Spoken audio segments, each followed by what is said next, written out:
At-will employment gives employers and employees equal freedom to end their professional relationship for any reason, at any time.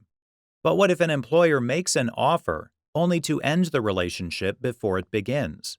In Grouse versus Group Health Plan Incorporated, the Minnesota Supreme Court considered an employer's liability for revoking an offer after the prospective employee had quit his current job. John Grouse was a retail pharmacist at Richter Drug in Minneapolis. Grouse applied for a clinical pharmacist position at Group Health Plan Incorporated, which offered better compensation.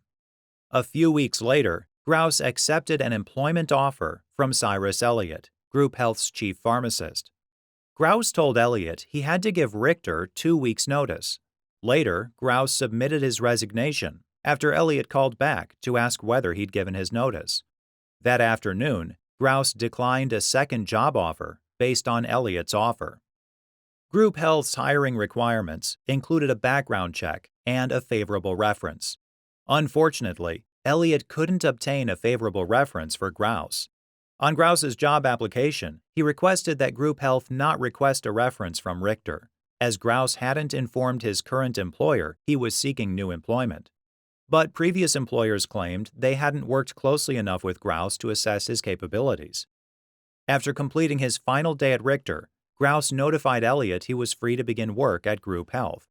Elliot explained that because he couldn't obtain a favorable reference for Grouse, management had revoked Grouse's offer and hired another candidate. After struggling to secure employment, Grouse sued Group Health for breach of contract, seeking damages for lost wages.